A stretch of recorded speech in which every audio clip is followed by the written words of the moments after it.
You're like a circle that floats around me, keeping me safe and sound. And when I fall, you tied a rope to me.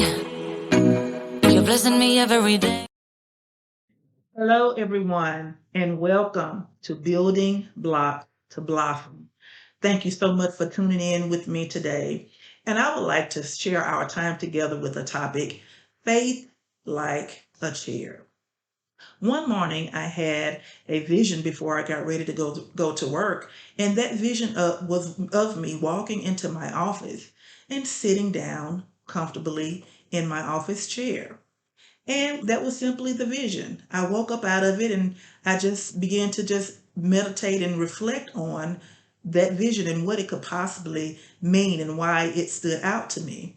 And as I thought about the vision, I thought about how comfortably I sat in the chair.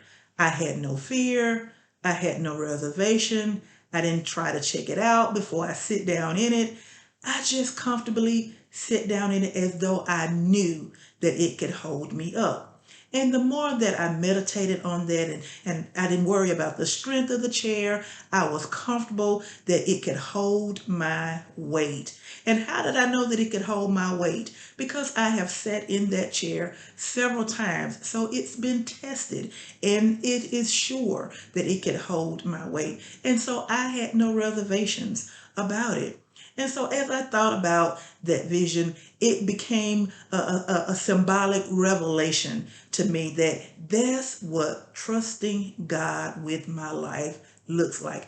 That is what having faith in God should look like. That when we sit down on our couches, that we sit down on our chairs, when we drive our cars, that we trust it, that it's going to get us where we need to go, that it's going to hold us, that it has the capacity and the strength to hold us up and to carry our weight. And so, as I think about a testimony that I would like to share with you in regards to faith like a chair, many years ago, my middle son was very young, and one day we noticed that there was a little nodule growth that was growing in his ear. And it continued month after month to get larger and larger. One day we took him to the hospital to get it checked out. And when the examination came back, the doctor came back with the results of the examination, he gave us some very startling news. And that news was that there was a tumor on my son's brain, and that what we were seeing protruding from his ear was just a resemblance, a semblance of what was actually happening on the inside of his brain. And so we elected to go ahead and set up a time and schedule for him to have surgery.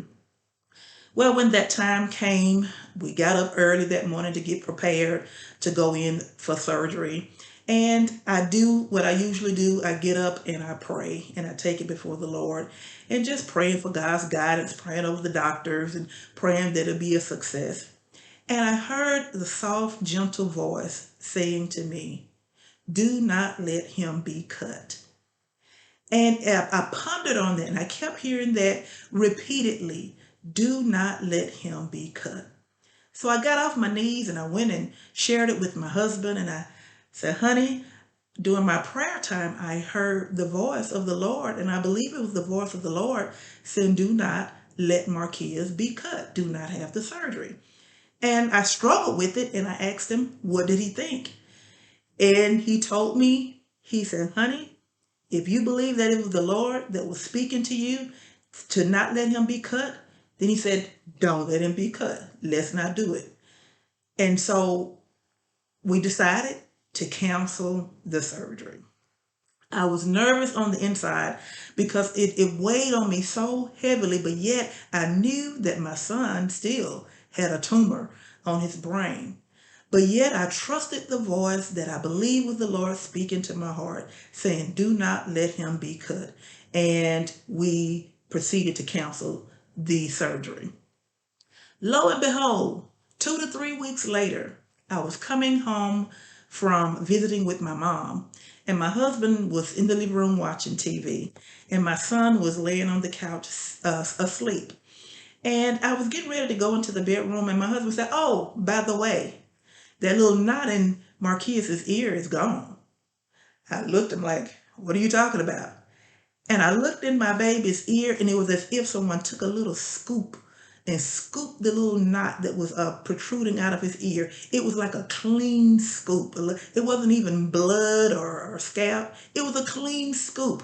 I ran into his bedroom and looked on the pillow, expecting to see blood and expecting to see some type of evidence that something came out of his ear, and it was gone.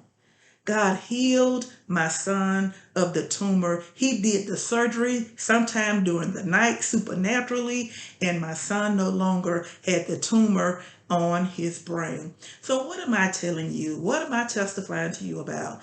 This is how we have to trust God with our lives. Sometimes it won't always be a loud voice or a thunder or a clap, or sometimes it's going to be a gentle voice that speaks into your heart. And it is up to us to either trust it and have faith that it is God's leading, or override it and lean to our own understanding. And I just want to encourage you and offer a building block to you. Number one, trust God to carry your weight. 1 Peter 5:7, New Living Translation says, "Give all your worries and cares to God, for He cares for you." Psalms 55:22, New Living Translation also says, "Give your burdens to the Lord, and He will take care of you. He will not permit the godly to slip and fall." So I want to encourage you today, whether it's big or whether it's small, give it all to the Lord. Have faith like a chair, knowing that if you sit in that chair, knowing that if you place your life in God's hand, that He's not going to allow you to fall, that He is not going to collapse up under you. He can handle our weight. He can carry our weight. Trust in Him. Give Him a chance. Try Him, and He will show you and manifest His glory in your life. Thank you so much for listening in. Until next time, God bless.